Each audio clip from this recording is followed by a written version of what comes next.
Ranking pedia education YouTube channel पर आप सभी का स्वागत है। यह वीडियो सामान्य विज्ञान के टॉपिक जीव विज्ञान का लेक्चर नंबर 1 है और इस वीडियो में हम इस टॉपिक से जुड़े हुए कुछ इंपॉर्टेंट कॉम्पिटिटिव एग्जाम्स में पूछे गए क्वेश्चंस डिस्कस करेंगे। जिस टॉपिक का नाम है जीव विज्ञान का परिचय एवं विभिन्न शाखाएं। तो स्टूडेंट्स, अगर आपने अभी तक हमारा YouTube channel ranking pedia education subscribe नहीं किया है तो उसे जरूर सब्सक्राइब कर लें और हमारे एप्लीकेशन रैंकिंग पीडिया एजुकेशन को तुरंत इंस्टॉल कर लें, जहां पर आपको अपकमिंग और प्रीवियस क्लास के notes YT class note section पर एप्लीकेशन में देखने को मिल जाएंगे, जहां से आप उसे फ्री में एक्सेस कर सकते हैं। तो चलिए स्टूडेंट्स, कुछ इंपॉर्टेंट क्वेश्चंस देख लेते हैं इस टॉपिक से जुड़े हुए। कि प्रोटीन्स छोटे बिल्डिंग ब्लॉक से बने होते हैं, जिन्हें किस नाम से जानते हैं? जिन्हें अमीनो एसिड नाम से जो है जाना जाता है। जिसमें जो छोटे जो बिल्डिंग ब्लॉक बने होते हैं प्रोटीन्स के अंदर, उसमें जो है उसे जानते हैं हम लोग अमीनो एसिड के नाम से। वो अमीनो एसिड होते हैं। अगले क्वेश्चन पे आते हैं। अंगूर की खेती करने को या संवर्धन को कहा जाता है तो उसे कहते हैं विटिकल्चर। क्या कहते हैं उसे? उस खेती को कहते हैं विटिकल्चर। इसमें जो है अंगूर की खेती होती है। अगले क्वेश्चन पे आते हैं। वह शब्द जो रेशम के कीड़े के वाणिज्यिक पालन को संदर्भित करता है, वह कौन सा शब्द है? वह है सेरीकल्चर। उस शब्द का नाम है सेरीकल्चर, जो कि रेशम के कीड़े के वाणिज्यिक पालन को जो है संदर्भित करता है, यानी प्रस्तुत करता है। अगले क्वेश्चन पे आते हैं। आर्निथोलॉजी का संबंध है तो वह संबंध रखता है पक्षियों से। किससे है संबंध? पक्षियों से संबंध रखता है आर्निथोलॉजी। अगले क्वेश्चन पे आते हैं। एंटोमोलॉजी का संबंध किससे है? यह संबंध है कीट से। जो कीट विनाशक चीजें, जो कीड़े होते हैं, उन्हीं कीटों से है एंटोमोलॉजी का संबंध। अगले क्वेश्चन पे आते हैं। विज्ञान की वह शाखा जो ट्यूमर के बारे में बताती है। ट्यूमर एक बीमारी है, वह बताती है ऑन्कोलॉजी। एक ब्रांच है साइंस की, एक शाखा है विज्ञान की ऑन्कोलॉजी, या जो है ट्यूमर के बारे में बताती है। अगले क्वेश्चन पे आते हैं। जीव की आंतरिक संरचना का अध्ययन करने वाला शास्त्र कहलाता है तो वह है शरीर रचना विज्ञान। उस शास्त्र का नाम है शरीर रचना विज्ञान। इस शास्त्र में जो है जीव की आंतरिक संरचना का अध्ययन किया जाता है, उसमें रिसर्च करी जाती है। अगले क्वेश्चन पे आते हैं।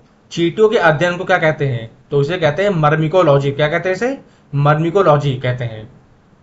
अगले क्वेश्चन पे आते हैं। घाव का अध्ययन कहलाता है तो वह कहलाता है ट्रोमेटोलॉजी। क्या कहते हैं उसे? ट्रोमेटोलॉजी। जिसमें जो है जब शरीर पे कोई घाव आ जाता है तो उसका जो अध्ययन जो वैज्ञानिक जो करते हैं तो उस प्रोसेस को कहते हैं ट्रोमेटोलॉजी। अगले क्वेश्चन पे आते हैं। शिशु रोग के अध्ययन से संबंधित है तो वह संबंधित है पीडियाट्रिक्स से। किससे संबंधित है? पीडियाट्रिक्स से जो है शिशु रोग के अध्ययन से संबंधित है यार।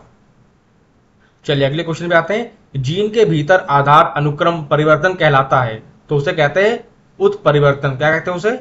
उसे कहते हैं उत्परिवर्तन। चलिए नेक्स्ट क्वेश्चन पे आते हैं। विज्ञान की वह शाखा जिसमें आनुवंशिक यानी जेनेटिक अभियांत्रिकी के द्वारा मानव प्रजाति में सुधार लाया जाता है, वह किस नाम से जानी जाती है? उसे कहते हैं यूजेनिक्स के नाम से। किस नाम से जानते हैं उसे? उसे यूजेनिक्स के नाम से जानते हैं। या विज्ञान की वह शाखा है जिसमें जो जेनेटिक यानी आनुवंशिक अभियांत्रिकी के द्वारा जो है मानव प्रजाति में सुधार लाया जाता है। चलिए अगले क्वेश्चन पे आते हैं। वृद्धावस्था एवं काल प्रभावन के विषय में ज्ञान प्राप्त करने की विधि को क्या कहते हैं? तो उस विधि को कहते हैं जेरेंटोलॉजी। क्या कहते हैं उसे? उस विधि को कहते हैं जेरेंटोलॉजी। चलिए अगले क्वेश्चन पे आते हैं। सेरीकल्चर संबंधित है तो इसका संबंध है रेशम कीट पालन से। किससे संबंधित है? यह संबंध रखता है रेशम कीट पालन से, सेरीकल्चर।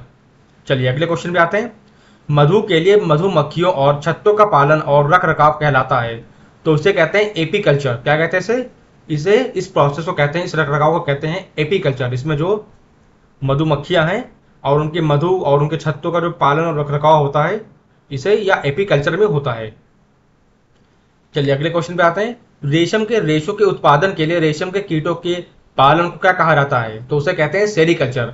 अभी हमने प्रीवियस क्वेश्चन में डिस्कस किया था कि इसे जो है इस प्रोसेस को सेरीकल्चर कहते हैं, जिसमें जो रेशम के रेशों के जो उत्पादन के लिए जो कीट होते हैं रेशम के, उनके पशुपालन के लिए जो है उन रेशम के कीटों के लिए उस चीज को कहते हैं सेरीकल्चर, या सेरीकल्चर में आता है। अगले क्वेश्चन में आते हैं। पौधों और पशुओं में जैविक घटनाओं जैसे फूल आना, पत्तियां निकलना, सुषुप्तावस्था, प्रजनन और प्रवासन आदि के समय का अध्ययन क्या कहलाता है? तो उसे कहते हैं फिनोलॉजी। क्या कहते हैं इसे? इस प्रोसेस को कहते हैं फिनोलॉजी। चलिए अगले क्वेश्चन में आते हैं। एक विज्ञान है जिसमें शरीर की संरचना का अध्ययन किया जाता है, तो वह विज्ञान का नाम है एनाटोमी। क्या कहते हैं उसे? उसे कहते हैं एनाटॉमी, जिसमें जो है शरीर की संरचना का जो है अध्ययन किया जाता है, एनालिसिस किया जाता है, उस विज्ञान को कहते हैं एनाटॉमी। अगले क्वेश्चन पे आते हैं। पौधों के विभिन्न पहलुओं के वैज्ञानिक अध्ययन को क्या कहते हैं? तो इसे कहा जाता है वनस्पति विज्ञान। क्या कहते हैं इसे? इसे कहते हैं वनस्पति विज्ञान, जिसमें जो है हम लोग पौधों के विभिन्न पहलुओं यानी उसके डिफरेंट स्पेसीज के बारे में जानते हैं। उस पौधे से रिलेटेड उस अध्ययन को, उस वैज्ञानिक अध्ययन को कहते हैं वनस्पति विज्ञान। चलिए नेक्स्ट क्वेश्चन पे आते हैं। कीटों का मनुष्यों, पर्यावरण और अन्य जीवों के साथ संबंधों का अध्ययन क्या कहलाता है? तो इसे कहते हैं एंटोमोलॉजी। क्या कहते हैं इसे? इसे कहते हैं एंटोमोलॉजी। बहुत सारा डिफरेंस है एनाटॉमी में, एंटोमोलॉजी में, सेरिकल्चर, एपीकल्चर में। तो आप ये सब थोड़ा अच्छे से एक बार देख लेना कि कौन किस चीज से जो है संबंध रखता है। चलिए अगले क्वेश्चन पे आते हैं। ऑर्निथोलॉजी संबंध रखता है किससे?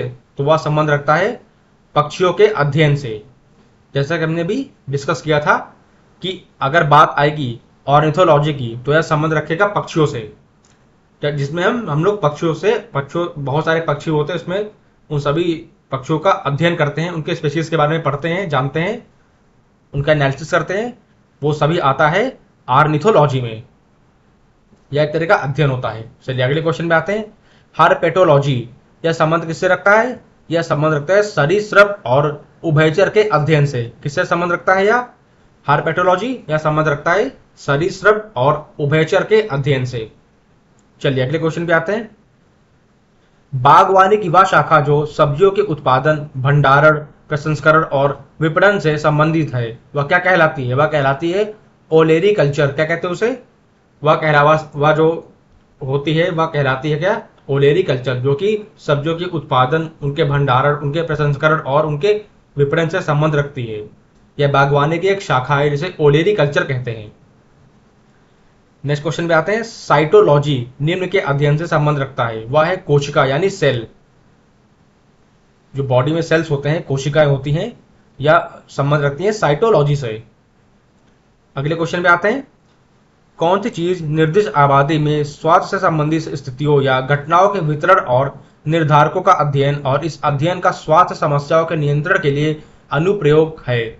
वह कौन है? वह है एपिडेमियोलॉजी। उस अध्ययन का नाम है एपिडेमियोलॉजी, जो कि स्वास्थ्य संबंधी जो स्थितियां होती हैं या फिर जो घटनाओं से वितरण होता है या फिर जो निर्धारकों का जो अध्ययन किया जाता है, इन सभी अध्ययनों का जो स्वास्थ्य समस्याओं से रिलेटेड जो उनका नियंत्रण किया जाता है, जो उनका उनमें उन सभी समस्याओं से जो नियंत्रण पाया जाता है, वह सभी इस अध्ययन में आती हैं एपिडेमियोलॉजी में।